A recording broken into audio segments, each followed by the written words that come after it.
Hello, everybody. My name is Afshin Shohailizad. I'm the CEO and co-founder of AdvaTech. Uh, Welcome back to another episode of AdvaTech podcast. Today, I'm very excited to be joined by a very special guest, Dr. Fatima Benchekh, who is also a very dear friend of mine. Fatima is located in Fukuoka in Japan, and she's the CEO and CTO of KOALA Tech. Fatima, thank you so much for taking the time to join me today. Could you please introduce yourself? Thank you. Hello, Afshin. Thank you for this invitation. I am Fatima Benchekh, and I am now based in Japan, having a startup company named KOALA Tech. Let me first introduce myself quickly. So I was born in Algeria, graduated. I studied there and graduated from University of Science and Technology of Oran, and then moved to France, where I did a PhD in microelectronics, and it was actually on organic solar cells. And then moved to Japan, postdoc in OLED in Kyushu University, and then foundation of a startup. Maybe we can back to the details later. So just Sure, this is the summary. sure. Thank you so much. It was actually very uh, great to meet you when I was in Japan back in 2015 and 2016. It was great experience working with you and the other researchers at Kyushu University, Opera team actually, Professor Chihaya Adachi and his great team. Thank you so much, Fatima. So you guys are developing organic electronic devices basically for display systems and XR, VR. Could you please just elaborate on your research and the products that you are making? Okay, so actually, my background was conventional silicon electronics, like inorganic, we say inorganic All right. electronics or crystal electronics. So after when I went to France, I studied a little bit of the conventional electronics and the organic electronics. So for people who does not know what is organic, it it's not like food, organic food. So organic is actually we are using materials which are like plastic. They are little bit flexible. They could be transparent. They have some like a plastic properties. It's not scientific definition, but this is just to make sure everyone can understand a little bit about our technology. So these electronics help us to make a device which could be flexible, transparent, very, very different from the silicon-based electronics. So Qualitech now is we specialize on making displays, actually specifically micro displays, very, very small, tiny displays that could be integrated in AR, VR glasses, could be integrated on the side. And then you will see pictures. It could be like for virtual reality or for augmented reality. For augmented reality, it's a picture which will be, uh, you will see it like in the real world. So so that's now our focus. Our technology is very near to OLED technology. Right. OLED, maybe I think now many people have smartphones, and many of the smartphones has OLED display, OLED display. So our technology is similar. We are making the small tiny pixel. It's very, very similar to OLED. But we introduce some resonator to produce a laser-like emission. It means light which can go straight, not all direction. OLED light go in all direction. So sometimes when we use for some application, we lose some light just does not go straight, and we lose this light.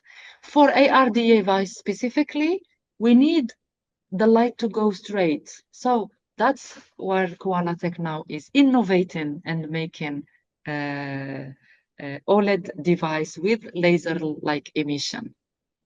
That's fantastic. So I'm a little bit actually biased here because that's the my core area of expertise. So I've been doing this for over like a decade, and working with you guys in Japan was like I said before, it was a tremendous experience, and I'm so glad that during the past few years, your team and the research teams working on organic electronics, organic lasers have achieved phenomenal results. So thank you so much for elaborating on that. So could you please uh, tell us a little bit more about the journey that you had starting from academia and the expertise and experiences that you gained by working in academia. And we know that the academic journey is like known, but transitioning from academic job, academic research to an industry job, it's not that easy. So could you please tell us a little bit about your personal experience transitioning from academia to industry? Mhm. Okay. So yeah, my career is there's a lot of zigzag actually between academia and company. So it started by when I graduated in Algeria as electronic engineer.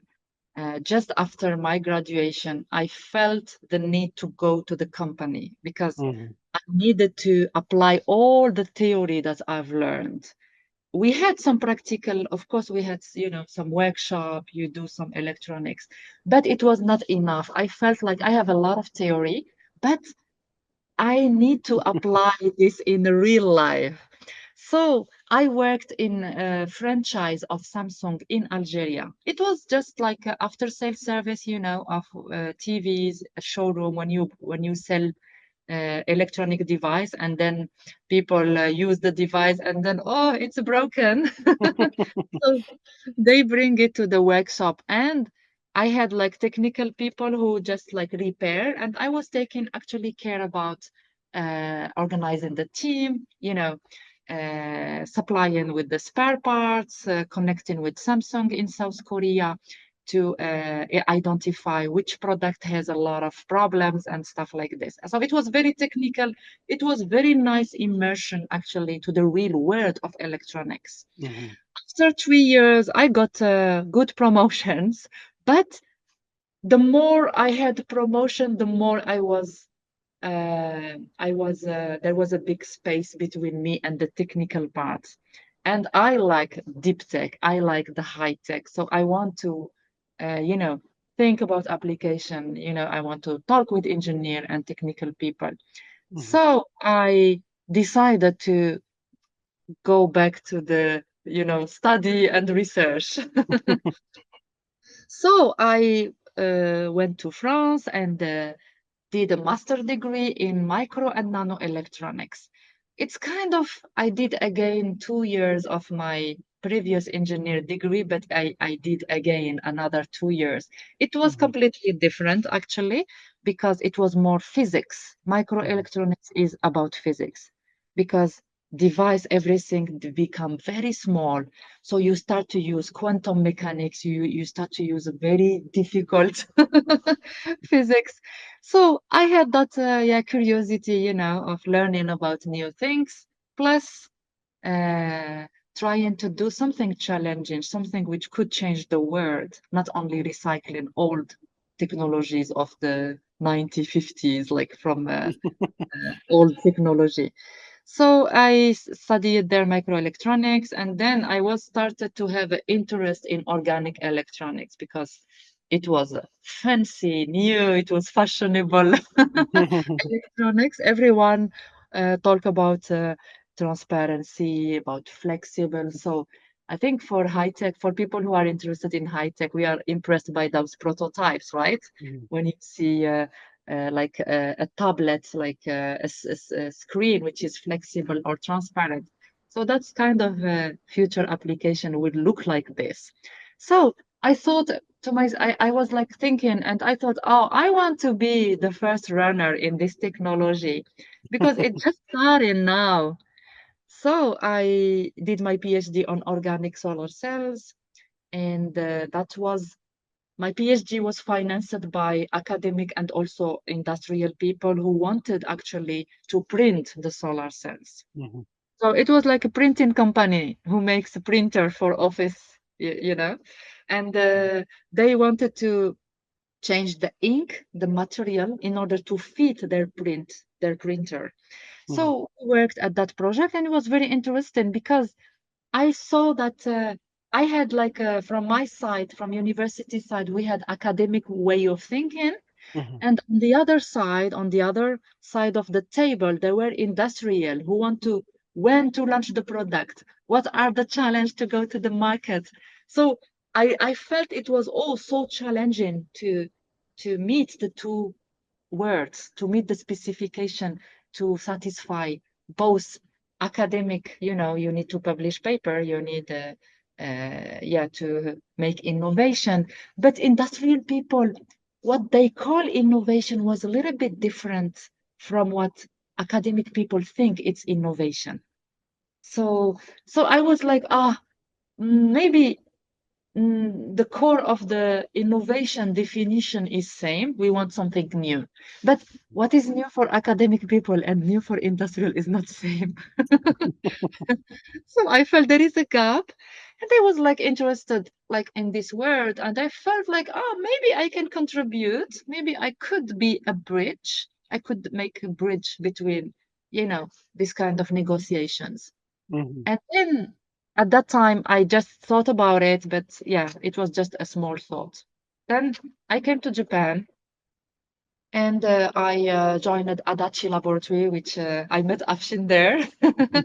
And then it was a very famous laboratory because the professor was has developed the latest, OLED technology, and we've been working there on these OLED technologies. And then after 3 years of pure research in the lab, we got some patents and some good results, and then we were discussing, what about making a startup? So actually, it was the idea of Professor Adachi. He was like, "What about making a startup?" I was like, "Whoa, startup? I don't know business. I'm not good at business. I'm a researcher. I have researcher mind, freedom of thinking and stuff like this." And he said, "Oh, business side is also interesting, and let's try." And then we start our journey, going, talking to VCs. And I saw that, yeah, again, VCs, another mindset, finance guy, money. So also they think, they ask a lot of questions. And then I felt like, yeah, we really, really, someone need to go and bridge between all those people, finance, Mhm. academic people who has a bright idea, and business, industrials, people who want to implement a new product, but they will be taking care about some stuff that academic people are not thinking about. Mhm. So, as I was in applied science, I thought that, that's also my own questioning. Like, what am I doing for this society? Does my research has impact?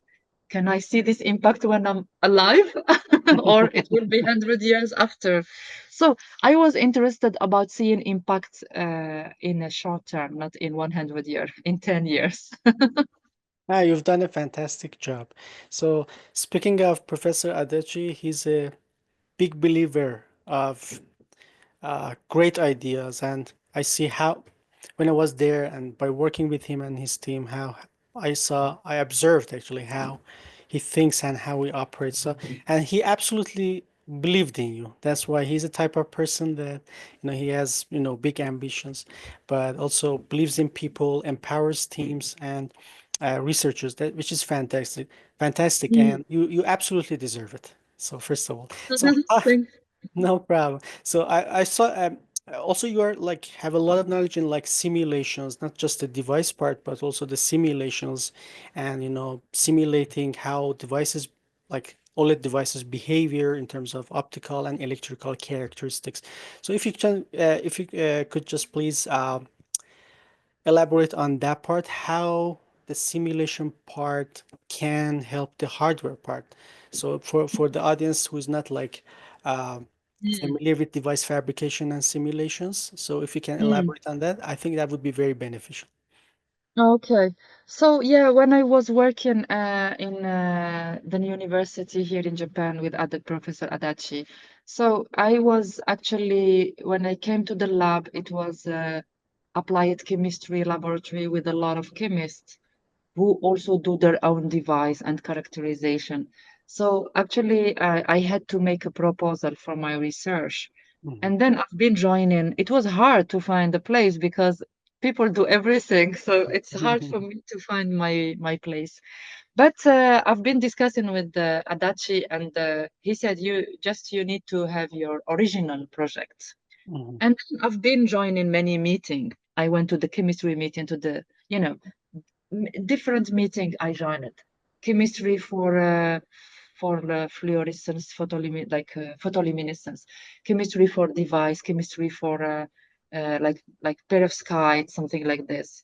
So I joined all the groups, and I felt like they are having very nice experimental results that sometimes they cannot interpret Mhm. based on a physical, Mhm. explanation. So I was like, oh, that's I can do this simulation and try, to use some theoretical model in order to explain why this happened. And then I actually offer my free services. I was kind of working for them. It's like, what do you need? What do you need to understand? And people say this. And then I was trying to collaborate with the small groups. And then little by little I found my way. I saw, okay, I think someone who makes simulation modeling is needed in this group, so I will be in charge of that. So I was doing like electrical simulation, optical, thermal. I was like learning a new simulation just to bring that skills to the lab, because I saw that, yeah, it's needed. How this helped me in the startup? It was so helpful actually, because in a startup you need to do planning. And to make a plan, you need to a little bit to be confident about the plan you give in 1 or 2 or 3 years. So what I've before making the plan for my startup, I was always doing some simulation to understand what are the theoretical limits that I can push the device, I can push the material to do, so that if I say to investor, I can have a lifetime of 100 hour or 1000 hour, I needed some confidence actually. And simulation gave me that confidence to say, yes, we can do it, not only in front of investor, is it was also for my team to make my team believe, because my team is engineers and PhDs. If I say we can do something crazy, they will be whoa, no, wait, it's not possible. So Mhm. to avoid that, I was trying to do the simulation to show, yeah, guys, it's possible, so we just need to try, fail, try, fail, and improve with improvement until we reach our goals. So yeah, that was very helpful actually. I couldn't feel it, but you talked about Adachi, and he is a visionary person, and I think sometimes he believe in people more than people believe in themselves, which was the case for me. I was not actually having strong confidence on making a business. Mhm. I was feeling like, it's gonna be hard, especially for me in Japan, because I don't know the language. The culture is different, the business culture is very different from Occidental business culture. So I was a little bit, yeah, scared by the idea of making a company. But as he gave his support, and is also he believed in me, I was like, yeah, I need to maybe push a little bit my comfort zone, push a little bit the boundaries to explore maybe my entrepreneur uh, spirit. And then I was I was having interest on that journey to say, am I can I do this business? Can I do a business in semiconductor? I have support of some people, so I felt, yeah, that's the good timing because I have this support. If I was alone, it would be, I think, a bit challenging for me to start by my own. But having those people surrounding me, believing, in me and saying like, yeah, you can do it. It's making a startup is a pluridisciplinary work. You need to start many things from zero to one. So, and I had that thing that I want to start actions. I don't want to wait to hire someone to do it. I would start the action and then find the suitable person for it. This is something I discovered lately after 5 years. But yeah, it was nice to have people, yeah, believing in us. I think that's very useful. That's very helpful for young entrepreneur. Absolutely, absolutely.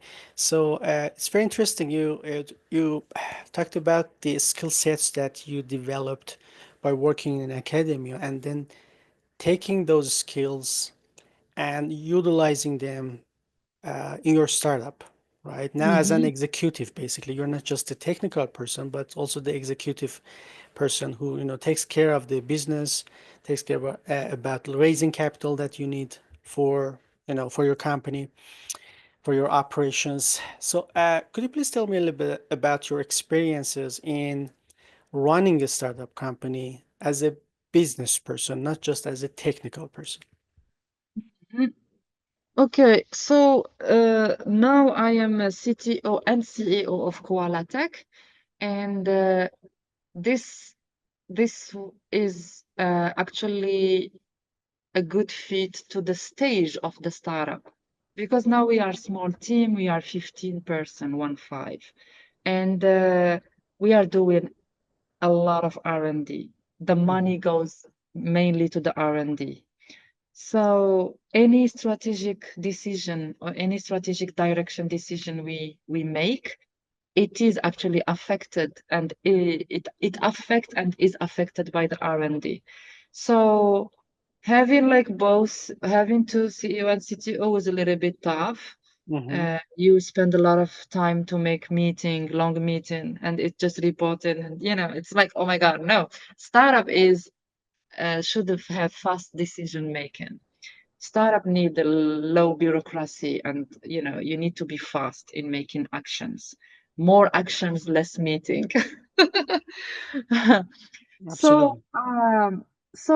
um the business parts actually, I would say BizTech, business tech, BizTech. Mhm, Why? Because when I talk with with future customer or collaborator partners who will develop with us final products, because Koala is not making the final product, we are fabless. mhm, We are making small prototypes, small display prototypes.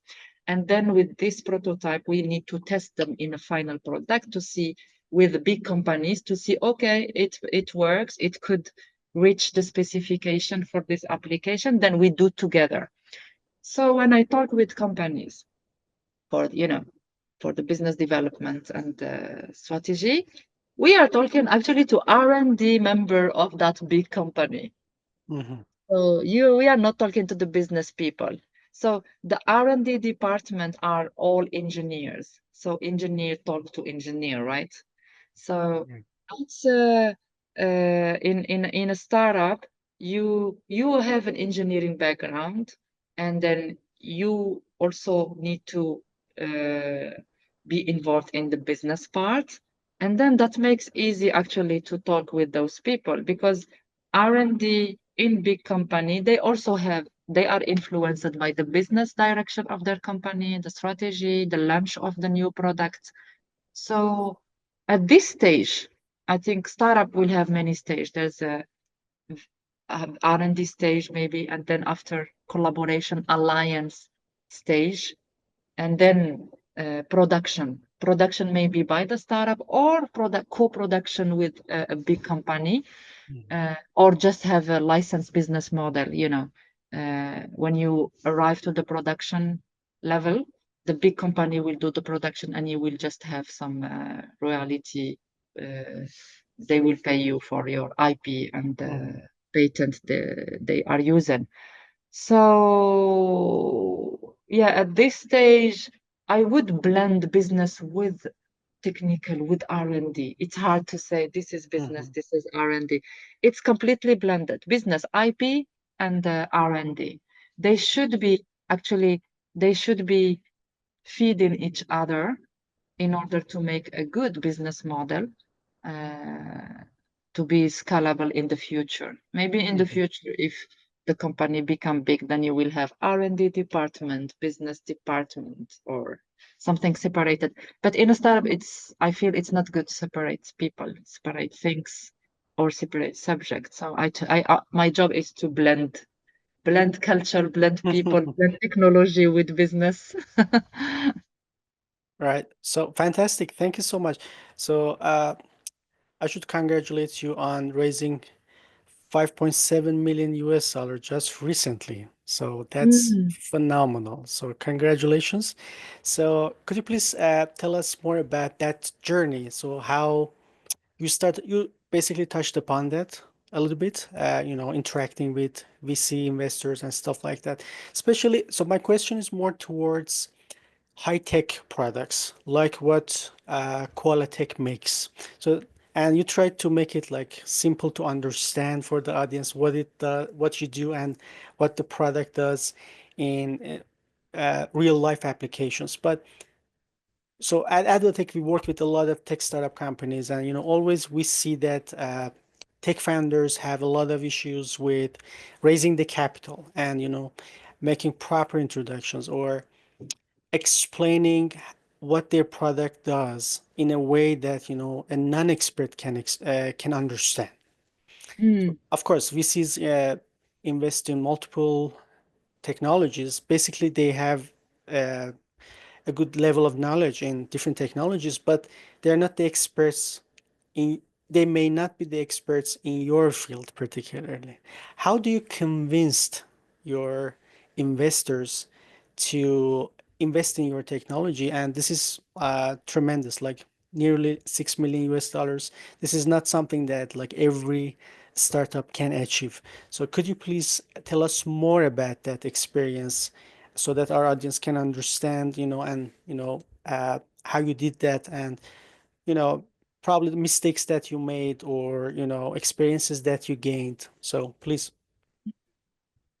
Okay, so actually, when we started the startup, in the beginning, it was hard to make a big fundraising. It was just like small, small amount of fundraising we got. But the situation have changed when we got the good results. And when we got the good results and we communicated those results, when we, for last year, for example, last year we went to the conference, one of the biggest display conference in California, and we write an article, like research article. We write research article and we submitted that article to the conference. They accepted, and then they asked to be published in their journal, and it was published, and we got actually a distinguished paper award. We were selected as a novel technology. That make a big change actually, Mhm, because when you talk about your company to investor, you are talking about your company, right? They might understand or not understand. They might understand a little bit and take risk and invest in your company. But what was game changing is when people talk about you in press release, when when when investors see that your work is impactful. mhm, So advertising your technology is very important. So when I say advertising is a peer review, you need someone to judge your work. You need to mhm, disclose a little bit. So I think if you adopt a close strategy in a startup, it will be hard unless mhm, you have secured good investors, who mhm, will fund you. But if you are not securing investors who will fund you like continuously, which is the case of all startups now, I think you need to have an open close strategy. You need to file patent and then publish some papers, go to the conference, meet people, do your presentation in the conference. And then when investors see this situation, they will see, because there will be press release, the paper will be published in a journal. Actually, the paper is reviewed by peer reviewers, right? Mhm. So someone gave you opinion on you, on your work. I think that was very, very impactful. I couldn't imagine that it will be having such an impact. Mhm. So yeah, I think if other people say something good for your company, that's very impactful for investors. They will On your be behalf, very, actually. it will be easy. Yeah. Yeah, on your behalf. So that's always the best way of advertising your company and your products when other people talk about your company and not Mm, necessarily yourself. But that was a fantastic piece of advice. One problem that I have observed during the uh, period of time that I've been working with multiple startups and also our team at AdvaTech is that sometimes startups approach VCs when they are unprepared, when their product or prototype is not ready. So have you had such an experience before? I mean, when you approached the VC, when you were not really prepared and you were at the stage that you were not basically investable. Have you had that experience mm. before? Yes, I think when we start a startup, we are at this level because we don't know what are the expectation of VCs. That's especially for the first round, the seed stage. Mm-hmm. You don't know their expectation, so you will be visiting a lot of investors, pitching a lot, and during that pitching, in after each pitch, if you have a question, if you have something, you need to revise your pitch quickly. You will not repeat the pitch, the same pitch for all, because it's waste of time. So if someone say to you, the market is not clear, Mm-hmm. or I don't know, or what would be the revenue? It's very hard actually to reply to this question in the beginning. It's a headache because we don't have too much confidence Mm-hmm. on how much we can say, how much we can promise or not promise. But sometimes they need numbers. So I had this struggle with investor who need numbers. And in general, investor who need numbers are investor who does not know the technology because they need that numbers to, to to feel comfortable to invest in your company or I don't know. But But estimations are important. So it pushed us to do estimation of the market, how much shares we can get if we put our pixel in a display, and this display will be in, for example, a smartphone. This smartphone will be sold how many smartphone per year, and then we can get an estimation if we have 1% of that market share. So yeah, we did some marketing things and try to get some numbers approximatively. And I think that investors appreciate that effort because you show them that you are growing. And I think that what I've observed, investors want to see your technology growing, but they want to see also the team growing. So you need to be proactive. You need to, you get information. If you have inputs, you need to review your style of doing the pitch. You need to review also the strategy of your company, and yeah, adjust, and have many pitch a lot. Pitching is I think very helpful because you will put yourself in very uncomfortable situations where people will ask you questions that you cannot reply, and that's good. Even Because you though, learn. yeah, exactly. You learn, you are judged, you are put in a situation which is not comfortable, but now it's not comfortable, but it will make you grow, push your limits, and search for the good information. So I think those questions were very valuable. For Mm. example, they ask you how much money you need. For example, you say, I need $2 million. They will ask you what are the which parts you will invest in. For example, you will say, I will buy this machine, I will hire people. And then they will ask you how this machine, those people will achieve the milestone you are talking about now. So then they are helping you actually to make strategy for your company, right? Of course. So no, those questions are obviously very important, and I'm very happy that you brought up the topic of numbers, financials, because for an investor, uh, it's always is about numbers, right? So like I said before, so they may not have a deep understanding of their technology, but if it makes sense Mm, from the business perspective, from the technological perspective, so the chances are you will be successful in raising the capital that you need. And basically, in the pre-seed and seed stage, their investors are investing in your idea and your team. mm. And so this brings us to the next topic of how important is to have the right team for the product that you are developing. Okay. So yeah, I think the big headache for a startup in the beginning is to make the team. So yeah, I'm happy that you brought this question because this is yeah the biggest headache. Um, because when you are in new seed stage, you are building the team.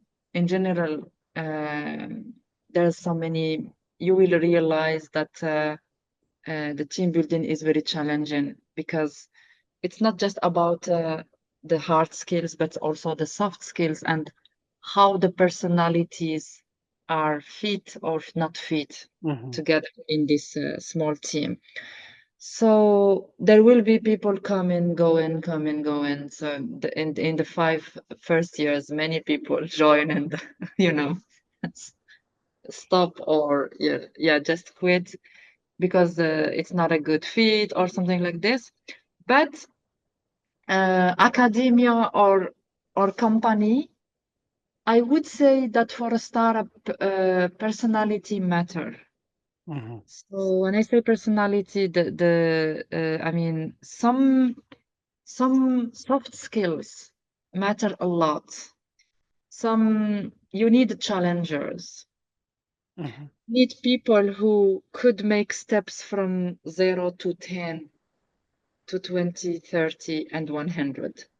Because in the beginning, you need to build something very quickly.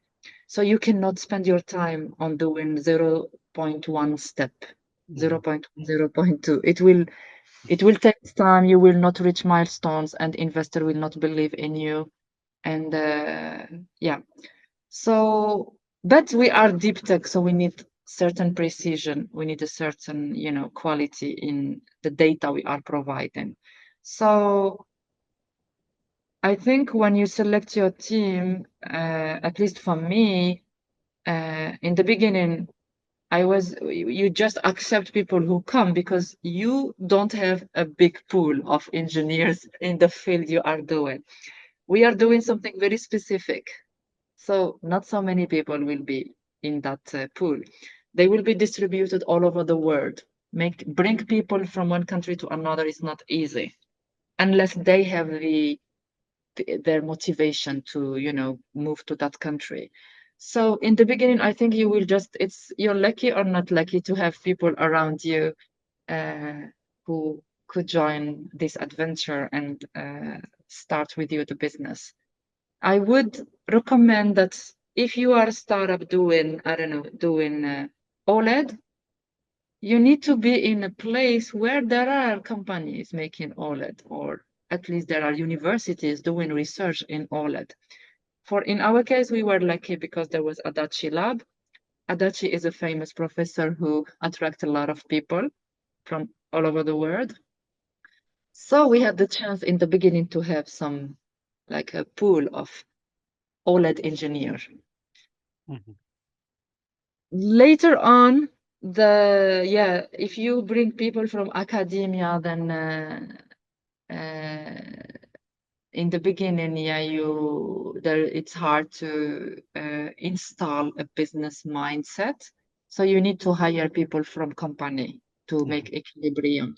And then team will influence each other, and then you will create some soup. I don't know, some sauce or a salsa, which is made of different things, and people will learn from each other.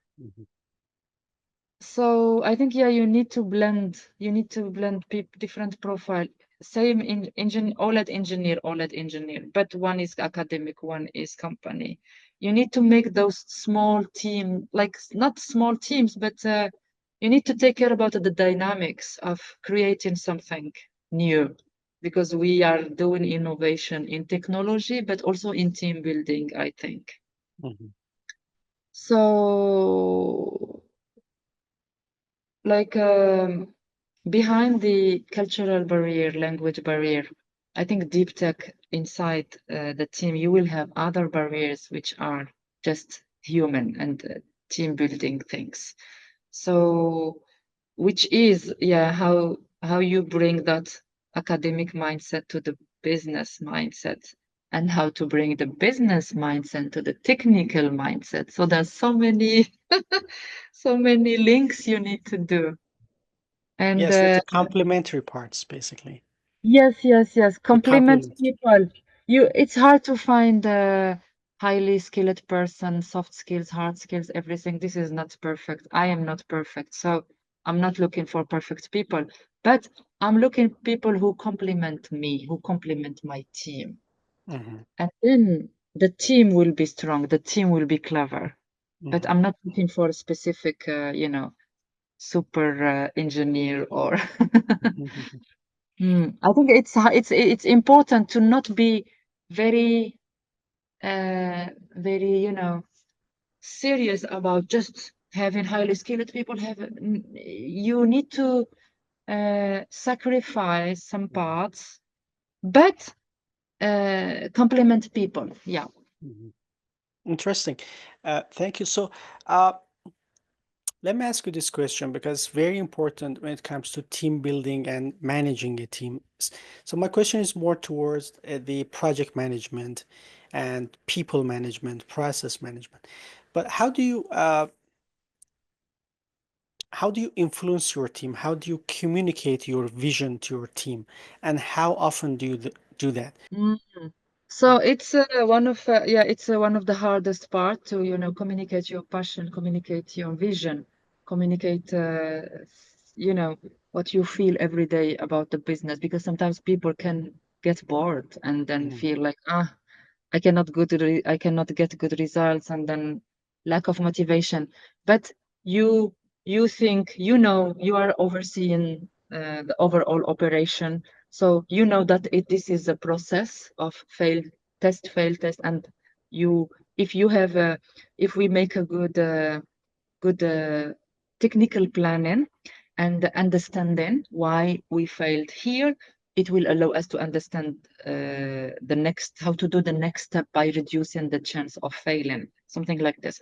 mhm, So this is a process that I do with the team, with engineers, to evaluate their data, mhm, put value on the data, because maybe in academia we learn there is a good and a bad data, and then you can publish only the good data, hard to publish the bad data, right? mhm, We people, I don't know, we I think we cannot a good journal cannot accept a bad result or something like this.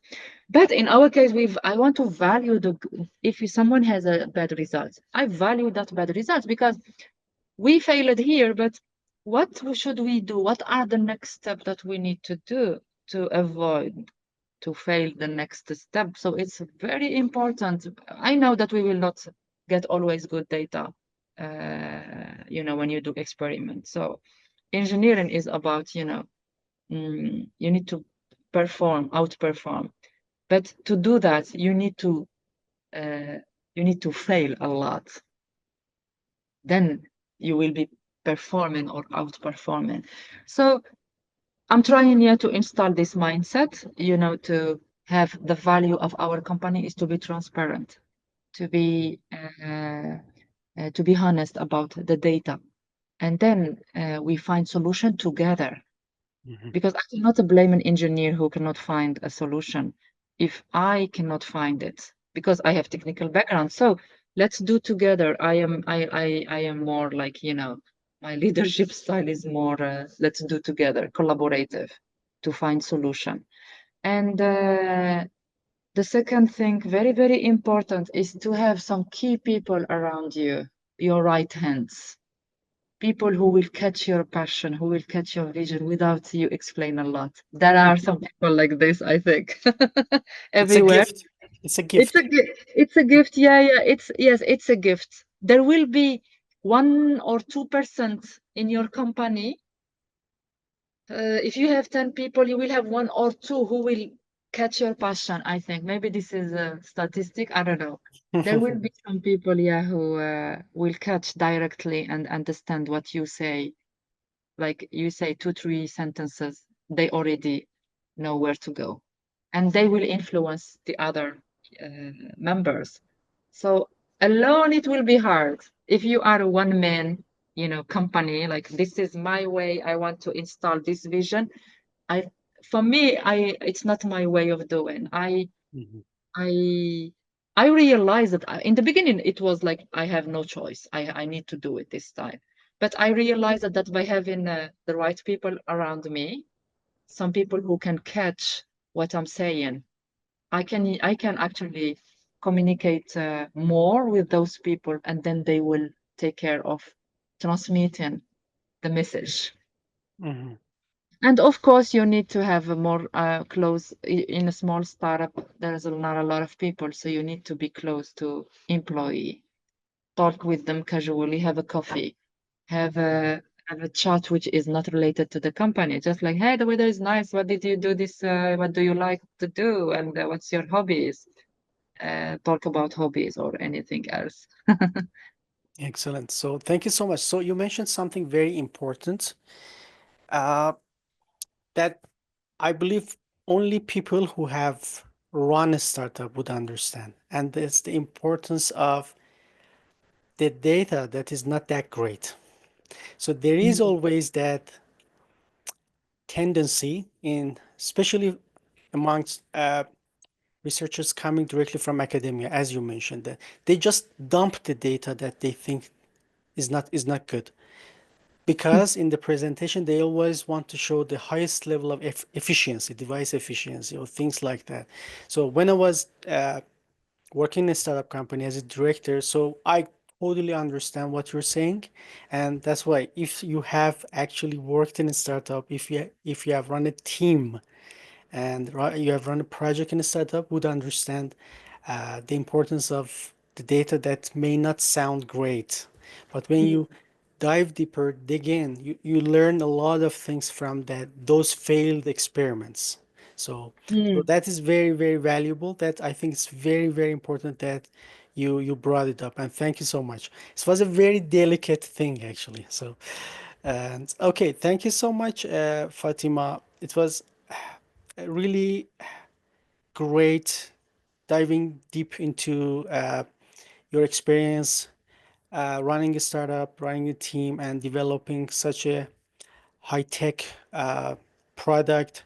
So, so are there any things that you would like to talk about and I didn't ask? I think yeah, we talked about the most like biggest challenges or like yeah that I wanted to share. And I really appreciate this chance to talk about all these things, because I feel like um, as a startup, as people in a startups, we also have a mission to communicate to the world what are our struggles, to influence investors or yeah industrials who want innovation to also you know have a good understanding of what we are doing and what are the struggles we are facing, so that they will be there will be yeah like a facilitator there will be facilitator, because I feel like sometimes between me and the investor there's a huge gap. Hmm. Some investors, they have a technical person, but they cannot hire a technical person for each startup. and each startup is doing something very specific. So it's like very difficult. But having VCs, for example, specialized in semiconductor, in I don't know, AI, Mhm. in those things will facilitate things because they will maybe hire a person, a technical person, which could cover that area, and it Mhm. will be easy to talk. This person will be a good facilitator between the investor and the startup in terms of translating what a CTO want to say or something like this. This is something I already saw. I already met investors who had this kind of people with them, but not a lot.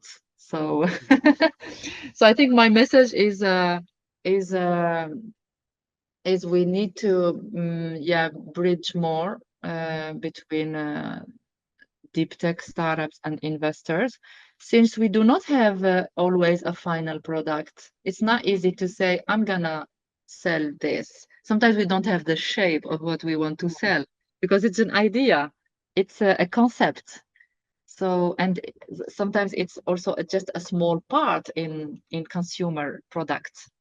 So very hard to make investor imagine that piece that we are making. So I think, yeah, it's startups need to also make the effort to clarify the market. And as I said, it's just to go pitch your technology to many people, get many feedback, and revise your pitch, revise your way of thinking, and try to uh, uh, try to be in this ecosystem because we are very lucky to have investors who are interested in deep tech. That's a great opportunity. So we need also from the startup need also to have a little bit finance mindset and business mindset. Mm. So multidisciplinary, yeah, Mhm. mindset is very important. Not say, ah, I am not specialized in this or in this. We need to do everything. Right, right. So and it's not just about raising the capital from an investor, but the resources that a VC firm, for example, can provide to a startup in terms of, like, as you mentioned, business, finance, and networking. So putting your product in front of the right industry, right customers, right, potentially other investors as well. It's not just people sometimes just talk about raising the capital, but you know, it's not enough. The raising the capital is not enough. You still Mm, need much more than money. You still need much more than just the financial resources. So that's where, yeah. the business people, finance people, other advisors, consultants, and industry partnerships can help you and to thrive and excel at what you do. So thank you so much, Fatima. It was very enjoyable conversation with you. It's always a pleasure meeting you.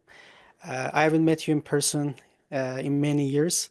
Hopefully, we can have more of such episodes in the future and potentially find synergies for collaboration. Thank you so much for taking the time and have a great day in Japan. Thank you, Afshin. Thanks. I hope to see you soon in Canada or in Japan. Hopefully Okay, soon. Hopefully very soon. Thank okay. you so much.